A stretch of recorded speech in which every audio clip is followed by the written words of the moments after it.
Hello and welcome to our instructional videos where I show you how to use our water-soluble transfer paper in the correct way to achieve high quality results.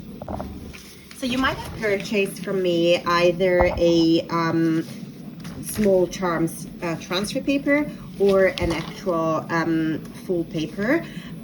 They both work in the same way or in a similar way.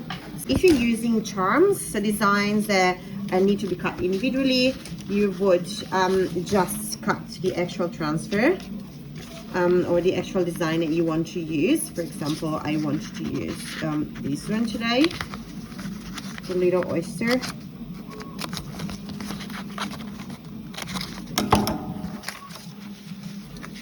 Or if you're using a full paper, then you just cut the paper slightly smaller than the side that you want to use.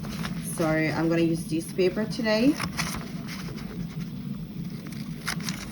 So on the left side, I will show you an example with the small charm or the individual design, and on the right side I will use the paper. So first thing, the type of clay. We recommend using a white polymer clay. And we recommend not using souffle, crema souffle, simply because it contains some fibers that make it harder for the image to transfer, so it has lower success rate from our observation. So crema scolpi is our go-to usually, or Cernate as well.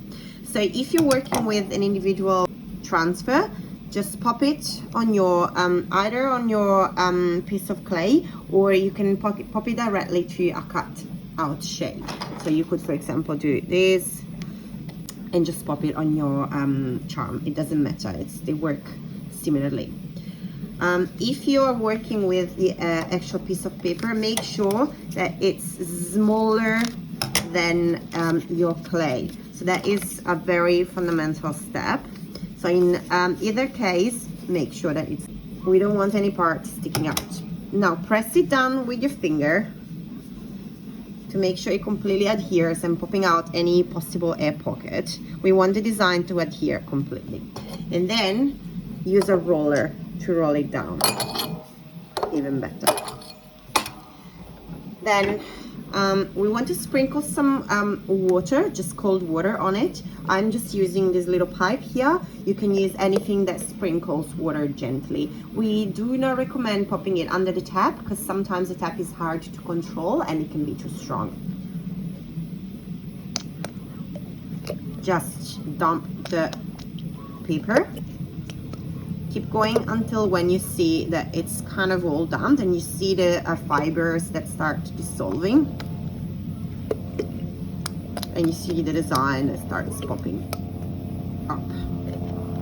Now I just use my finger. I am not rubbing the actual clay. I am just very gently removing the fibers, just the big part of the residue.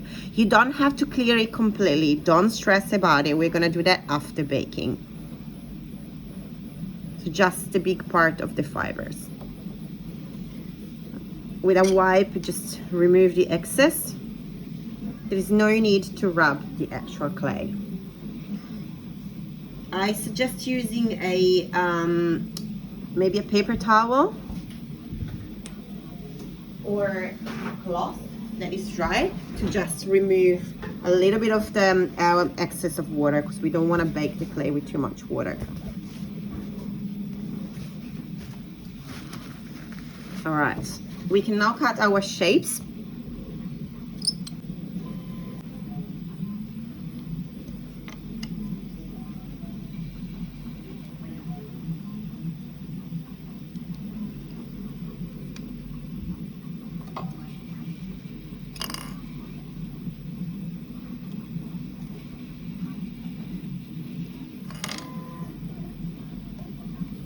And you can now bake your clay in your oven.